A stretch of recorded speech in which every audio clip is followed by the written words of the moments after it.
Well, here we are in hill country again, heading out to the range. I'm going to try out the AR47, not an AK-47, an AR47. It's palmetto upper. It's got the, the palmetto did the firing pin, so it should fire the, the steel case Russian ammo. And I put a Brownell's heavy duty hammer spring in there. So I'll see if this one works, because the other stuff should work.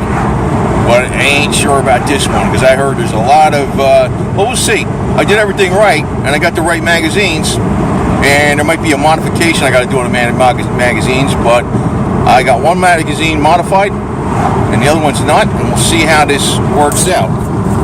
Anyway, I knocked my camera here with my finger. Okay, heading into the rifle range area. See right here. Caleb Public Shooting Range. Ew. What the hell's going on here? Got police and everything else. Well, this is the Confederate AR47 with steel case ammo. I want to see how this shit functions. It's got the palmetto upper with the modification on the firing pin, so it fires steel case ammo plus the Brownell's hammer. So we shall see. Okay, so far I fired 13 shots, absolutely no jams. I think there's 12 more in there. I think I got 25 in each magazine. Now tell me how many bills on an AR-47. This is not AR-15, it's AR-47. 47, meaning it's got the AK-47 rounds. How many bills do you ever see do that right, like that? So this has been, let's see what we got here if I just hold it like this.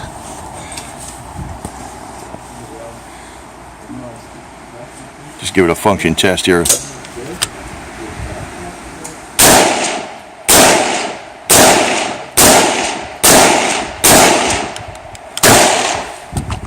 Good.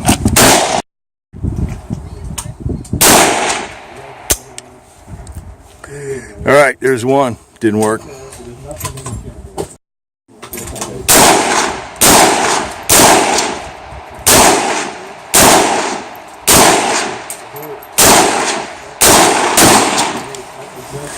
Okay, that one time it jammed was probably because I had the magazine resting up on this. I know that's not a good thing to do, but I was trying to film it while it was shooting. So I put the magazine on top of this. If it rocks slightly like this, it's probably not going to have a problem. So I'm not going to try to film it as I'm using it. But the first 13 rounds went off fine. The only jam was after a few rounds of shooting it on the edge of the magazine, holding it down here. And that other jam was probably because these weren't in here exactly right. That's my finger's not bleeding. That's just ink. It's ink I was marking some packages. So looks like we'll see. I got 1, 2, 3, 4 just to do fan fire. I'm not going to try to film it while I'm shooting it first. It's too difficult. I got a feeling it's not going to jam anymore. Now, with these magazines, I only modified one of the magazines. You see these crimps right here? I used a hose crimping tool to take out this bump here, because that bump is wrapped in there. It comes over this. If it's smooth, it goes right out. If it's got a bump there, which is on the inside, it catches on this. It catches on this lip. If it's on that bump, right? So I didn't modify all of them. I did one of them because I figured if it's going to work or not, if it's going to batters or not, I don't want to screw around with it. So this magazine was jamming. I had like 3 jams in already. This one, I had 1 jam, but I think it was because it was on the resting on that.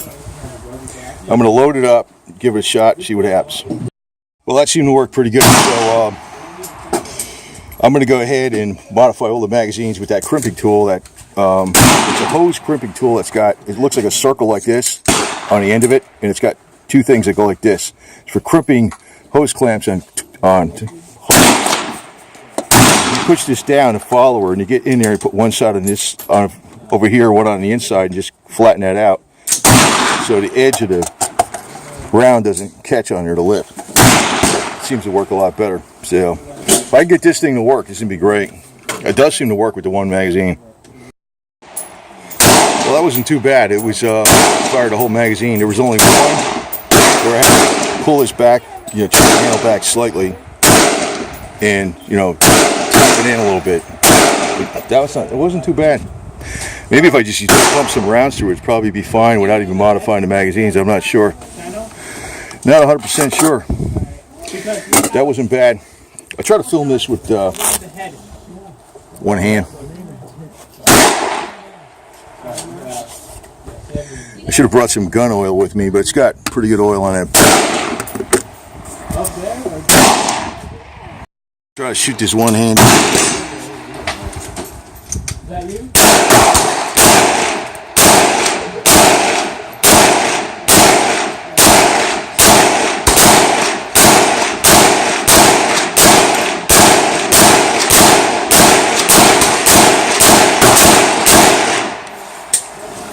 All right, there's one.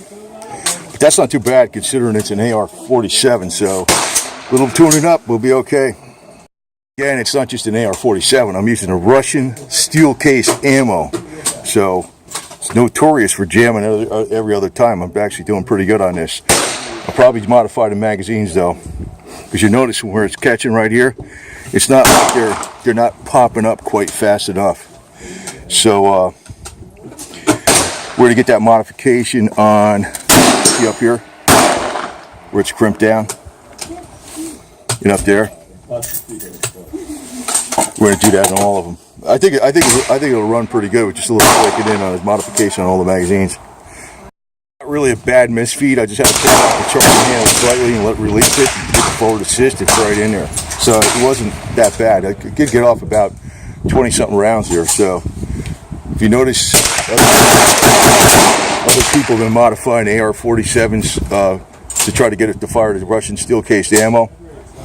And this is the first time out. This thing is actually doing damn good, way better than a lot of other people's stuff. So I did a lot of the right stuff in the beginning. The last thing I had to do again is modify that part on the magazine up there. And in the last 8 to 10 rounds, no problem. This thing's running pretty good. Now I think the 5.56 bills are going to work perfect, but they're not using steel case ammo for the Russia. So, well, the AR-47 actually did very, very good, considering that was the first time out, and it's using this Russian steel case ammo. I was surprised. I came over there, and it was like, the sheriff's or stuff over there was some kind of incident, and the range was closed down for 2 hours, but I wasn't there for the 2 hours. It was opened up within the 2 minutes after I got there. So I don't know what happened, whatever, I don't know, accident, I have no idea. But yeah, the thing is, I would have liked it if it worked flawlessly, but out of one magazine, 30 rounds or whatever, 28, 30 rounds, I forgot what I put in there, it would fire all of them except for one that would be not really a bad jam. You'd have to pull back the charging handle slightly and release it, and it would feed. It was a failure to feed. So, but not really, like really, really bad, And I think that has to do with, possibly that I got to do that magazine modification on all of them. I'm going to do that on all of them. Crimp that little bump so the round slides over it. But if you look online for people trying to get an AR-47 to work with, I'm not talking regular brass ammo, I'm talking the steel case Russian stuff. Usually they don't work very well at all. Mine was actually working way better than a lot of the stuff I see online. I've never seen any of them work right, to tell you the truth. I think mine was doing great. It's the first time I'm shooting it. You gotta remember, once it wears in a little bit too, it's probably gonna, the bolt gets a little worn down a little bit, and all that stuff. Get the little rough spots off everything. It's probably gonna work even a lot better, but I'll take it out again sometime. But I gotta get some more of that Russian stuff, the Russian ammo. And I'll be modifying all those magazines with that little crimp. And because, like I said, I didn't want to do it at first to see if it worked or not, but it seems to work a little bit better with it. So, good to go. And now I know it's a reliable weapon. That'll work for at least 10-15 rounds anyway. Probably the 30 in the whole magazine. So, You know, hey, good to go. Over and out. And by the way, I was using the AR47, this thing. On the way up to the range, zapper, this thing, right? On the way up and the way back. But you see, that's why you get a lot more zapping in, right? People don't realize you just grab that little thing like your cell phone and use it. Good to go. Thing works pretty damn good, man. I tell you what, I got pretty damn good energy, man. I was out there before I came up to the range here. I had to lift up these giant trash bags full of those cardboard tubes that the big 40-foot flagpole came into. Put them in a little Suzuki Samurai thing, take it down a dump and unload it. I mean, I was doing a lot of stuff. And I figured, oh, I got some time to go to the range. So I did. But, yeah, I think that Zapper has a lot to do with it, man. I don't know. I've been using it a lot. So, good to go. Just heading down to this little, I don't know if it's a town or whatever, Dixie Automotive. See? This is the Florida part of Florida. It's like South Georgia. Good to go, man.